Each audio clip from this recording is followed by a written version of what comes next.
ကိုယ်အမြဲတမ်းပြောဖြစ်တယ်မြတ်စွာဘုရားလည်းတတိပဋ္ဌာန်တန်ရုပ်ထဲမှာဟောတယ်ကိုချစ်တဲ့သူတွေကိုမြင်လို့တဲ့သူတွေကိုကိုယ်စကားနားထောင်မယ်ဆိုလို့ရှိရင်တတိပဋ္ဌာန်ကိုအထုတ်ခိုင်းပါတဲ့မြတ်စွာဘုရားကကိုချစ်တဲ့သူတွေကိုတတိပဋ္ဌာန်အထုတ်ခိုင်းဘာပြောလို့လဲဆိုတော့လူတယောက်ကိုချစ်တယ်ဆိုရင်ကိုသူ့ကိုဘာဖြစ်လဲအမြဲတမ်းချမ်းသာစေချင်တယ်လေ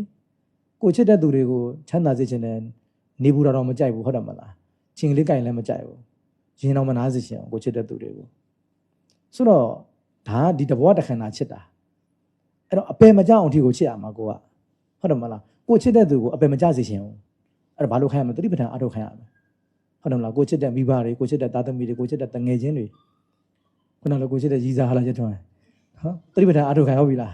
ကြီးစားတွေဘာလို့ရလို့ရှိရင်ပေါ့နော်ကြီးစားတွေရလို့ရှိရင်တတိပဋ္ဌာန်အထုတ်ပါလို့ပြောဟုတ်လားအဲ့တော့ဘာဖြစ်လဲဆိုတော့ချစ်လို့ပါလို့နော်အပယ်မကြစေချင်လို့ပါလို့တဘွားချစ်တာမဟုတ်ဘူးဟုတ်လားနောက်ဘဝအထိကိုချစ်တာအပယ်မကြစေချင်ဘူးဟုတ်ပြီနော်အဲ့တော့ကိုချစ်တဲ့သူကိုအပယ်ကြမအောင်လိုချင်လို့လားမလိုချင်ဘူးဒါကြောင့်မြတ်စွာဘုရားကကိုချစ်တဲ့သူတွေဘာလို့ခိုင်းတော့သတိပဋ္ဌာန်အထုတ်ပါသတိပဋ္ဌာန်အထုတ်ခိုင်းပါအပယ်မကြစေချင်လို့ပါနော်ဆိုတော့ဒါကြောင့်ဦးဇင်းပြောချင်တာကဓမ္မဒါနဘာကြောင့်မြတ်တယ်လဲလို့မေးရင်အပယ်ဒုက္ခတွေကိုငြိမ်းစေနိုင်တဲ့အလှဖြစ်တယ်ဒါကြောင့်မြတ်တယ်လို့ပြောတာပါဒါကြောင့်လူငယ်လေးတွေငယ်ပေမဲ့ဒီတရားဓမ္မကိုအဲ့လောက်ထိကိုစိတ်နှစ်ပြီးတော့လုပ်ဖို့လိုတယ်ငါတို့ရဲ့အလှဒီဓမ္မဒါနသည်နော်ဒီနာယုံမသားတဲ့ပုံကိုယ်တွေကိုဒီဝိစင်းရဲကနေလွတ်မြောက်စေနိုင်တယ်လို့ကျွန်တော်နှလုံးသွင်းရမှာနော်သတိပဋ္ဌာန်တရားတွေပွားများအထောက်ကြမယ်ဆိုလို့ရှိရင်ဒါလက်ရှိပိဿမဘဝမှာလည်းအေးချမ်းတယ်နော်အကေးမညံဖွညာရသွားမယ်ဆိုရင်အပေတကားလည်းပိတ်သွားနိုင်တယ်အဲ့လိုမျိုးတွေအဲကြောင့်အလွန်အကျိုးများတဲ့အလူဖြစ်ပါတယ်ဘယ်လိုကျင့်သုံးမလဲတတိပဋ္ဌာန်တရားကိုကျင့်သုံးရတတိပဋ္ဌာန်တရားကိုကျင့်သုံးလို့ရှိရင်ကိုယ့်ရဲ့စိတ်တွေဟာမွန်မြတ်လာတယ်အေးချမ်းလာမုံမြတ်မှုအေးချမ်းမှုရှိလို့ရှိရင်ကိုယ့်ရဲ့အပေါင်းအသင်းကိုယ့်ရဲ့မိတ်ဆွေတွေဟာလည်းအည်အသွေးရှိတဲ့ကောင်းမွန်တဲ့ကိုယ့်ပေါ်မှာထောက်ထားတဲ့ညှာထားတဲ့မိတ်ဆွေကောင်းတွေကိုရနိုင်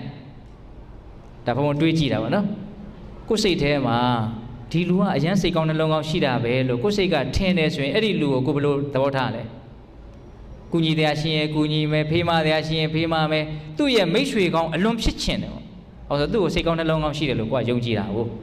အဲ့လိုဆိုရင်ကိုကစိတ်ကောင်းနှလုံးကောင်းရှိမယ်ဆိုရင်ကိုကိုသူများက